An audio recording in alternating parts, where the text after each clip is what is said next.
Drugs are more important to Bethany than anything else, even herself. A couple days after Christmas, they put her into a medical-induced coma for about 10 days. The doctors realized she had a major leakage in one of her valves. Bethany got a pig heart valve. Also, the doctors end up installing a pacemaker. Even though I've had open heart surgery and a pacemaker put in, I'm still getting high. It breaks my heart. She's just been out of the hospital a very short time. Yeah. You know, they said once they operated on a heart, that if you go back to drugs, you'll die. I have definitely resorted to things to get drugs. I worked at a strip club. I've done sexual favors for guys in order to get drugs.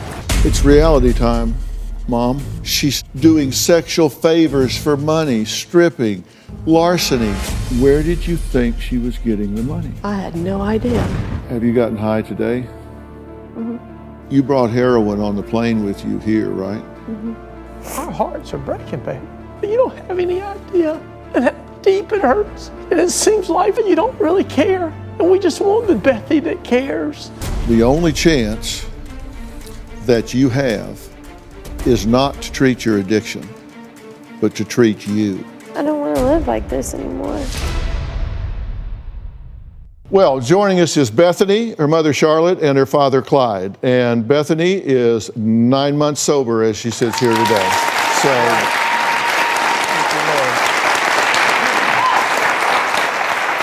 how do you feel? I feel really good. Yeah? You feel good physically as well? Physically, mentally. You're 9 months sober, and you were pretty deep into this. What was the hardest thing digging out? Probably just accepting where I was, like where I came from, and starting over. You were really held accountable for the first time. Yeah.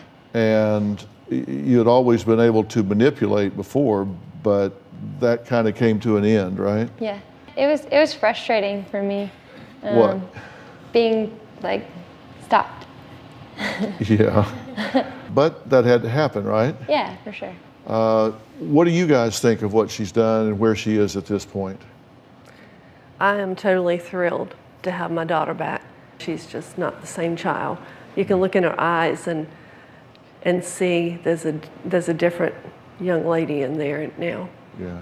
Clyde, how about you? This was hard for you to see at the time and face at the time. A couple of things, Doc. As bad as my heart hurt for the pain of what she was doing, after looking into her eyes when she's sober, I could see that my girl was there. And I could have a conversation with her, a normal conversation. And I want to thank you. I want to tell you that God uses men to help people. Listen. And God had used you to help get my girl to a place where she could get help. So we want you to know that we thank you for helping, but first of all, we thank God for doing it. We really do. Don't want to defame you because you're a good man.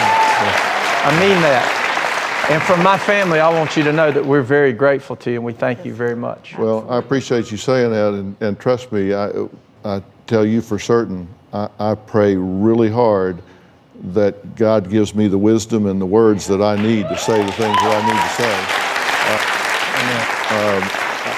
say. I felt like we were at a real end of the rope with you. I kind of felt like if I let her walk out of here and not have a plan and a commitment, I felt like she seriously might die. You made a great decision, that's all I can tell you. Yeah. We appreciated it. And I'm really proud of you, and I want you to keep putting one foot in front of the other. Thank you. All right. All right.